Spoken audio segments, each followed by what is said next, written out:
Fala galerinha do 8º ano, segue mais um vídeo aí de ciências que ainda é referente ao 7º ano, que é da semana do dia 8 ao dia 12.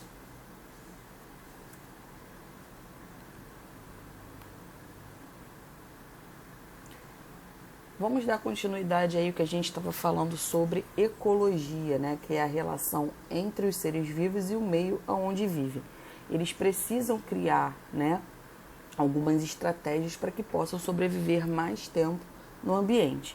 E a primeira aqui que a gente tem é a questão da alimentação, que vai formar a cadeia e a teia alimentar. Depois a gente vai falar sobre os chamados ciclos biogeoquímicos, sobre a influência da poluição do ar e as doenças relacionadas ao ar. E a gente não vai poder esquecer de falar sobre a substância mais importante que a gente tem no planeta, que está relacionada à vida, que é a água. O que é uma cadeia alimentar? É a sequência de alimentação dos seres vivos, aonde um ser se alimenta de outro. Toda a cadeia é formada por 3 níveis tróficos básicos. O produtor, que é aquele que produz o seu próprio alimento, que são os vegetais, que produzem o seu alimento através da fotossíntese, que é a transformação de luz em alimento. Depois, nós temos os consumidores, que são aqueles que se alimentam dos produtores ou dos próprios consumidores. Esses consumidores podem ser primários, secundários, terciários ou quaternários.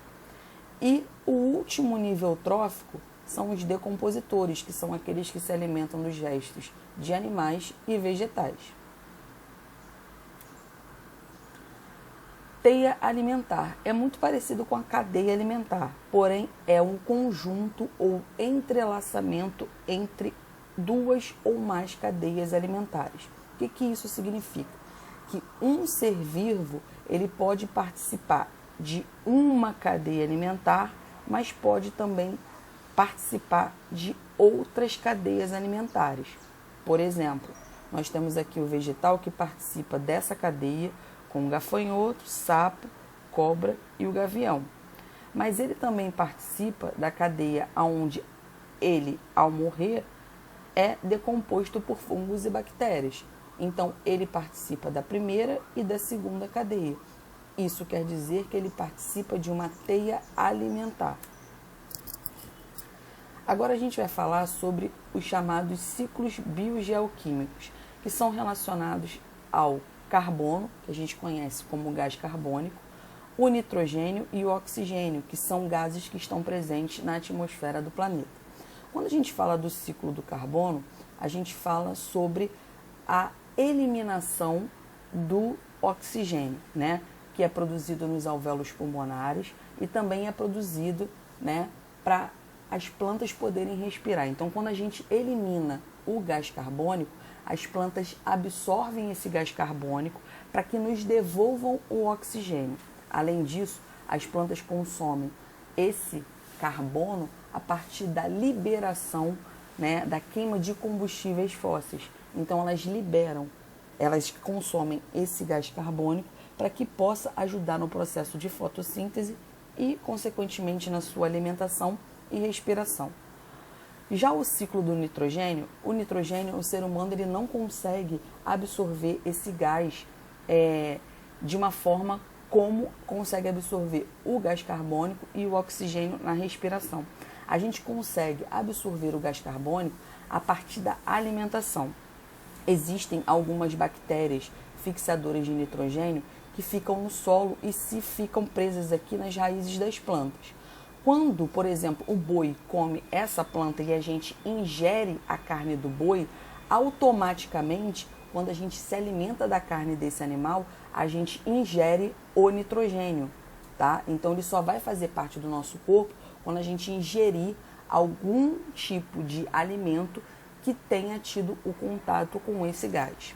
Já o ciclo do oxigênio funciona onde nós absorvemos o oxigênio que é produzido pelas plantas durante o processo da fotossíntese e aí a gente devolve para elas o gás carbônico.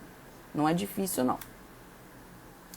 Mas, infelizmente, a gente, quando fala de gases, a gente não pode esquecer sobre a poluição do ar, né? que de acordo com atitudes que a gente venha a ter erradamente, a gente polui o ar, o que pode, né, provocar o aumento da temperatura do planeta, né? A gente pode provocar doenças respiratórias. A gente está vendo que o calor está muito intenso e aí tudo se deve através de atitudes. Então, quando a gente pensa em jogar fogo no lixo, é importante a gente saber que existem outros destinos que a gente pode dar para o lixo sem prejudicar o ambiente. As fábricas, elas devem ter catalisadores, assim como os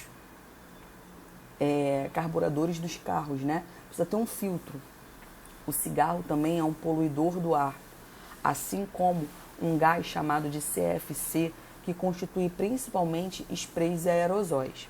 Então, é extremamente importante que a gente tenha outro tipo de atitude para que o ar não seja poluído. E, com a poluição, a gente tem as doenças. Essas doenças podem ser provocadas por micro-organismos suspensos no ar ou aquelas que podem estar relacionadas com a poluição. A pneumonia pode entrar nos dois casos. A pessoa pode ter algum tipo de infecção relacionada à poluição relacionada ao ar ou pode ser algum tipo de micro-organismo. A pneumonia é a inflamação dos pulmões. A gripe está relacionada com um vírus que está suspenso aí no ar, que é o influenza A. A tuberculose também é causada por um micro-organismo que está suspenso no ar, que é um tipo de bactéria. Então a gente deve tomar cuidado, principalmente em relação com as gotas de saliva que a gente expele ao falar, ao tossir e ao espirrar. E a gente está tendo um exemplo bem nítido disso aí, é quando a gente fala da Covid. Então é extremamente importante que a nossa boca esteja protegida, né, para que não venha a eliminar essas gotas de saliva, e se elas estiverem com algum tipo de micro-organismo, pode acabar afetando o próximo. Então, usar máscara, lavar as mãos, usar álcool em gel, além de nos proteger, respeita o nosso próximo. E a gente também não pode esquecer, né, de falar sobre a substância mais abundante no planeta, que é a água. Nós temos aí o planeta com 70% de água e 30% de terra, sendo que dessa água que a gente tem, 97% dela é água salgada, o que não atende às nossas necessidades. E aí 2% de água congelada, que são das geleiras e calotas polares, e apenas 1% de água doce acessível, ou seja, aquela que pode ser consumida. Então a gente tem uma grande quantidade de água, sendo que a maior parte dela é salgada e infelizmente a gente não pode consumir. É claro que tem alguns métodos aí para dessalinização, mas que infelizmente o Brasil ainda não está preparado para isso, né? Existem outros países que já têm esse método, como a reutilização de água de esgoto ou a dessalinização, que é a retirada do sal da água, como países aí do Emirados Árabes, por exemplo. A água, ela pode se apresentar em 3 estados físicos: o sólido, onde as moléculas da água se encontram bem agrupadas; o líquido, onde as moléculas se encontram um pouco mais afastadas; e o gasoso, que é quando elas se encontram bem afastadas e algumas vezes se chocam. Bom, galerinha, sobre a água a gente ainda vai falar muita coisa por aí, tá? Então foi só um início. Espero que eu tenha ajudado vocês, tá bom? Fiquem com Deus. Beijos.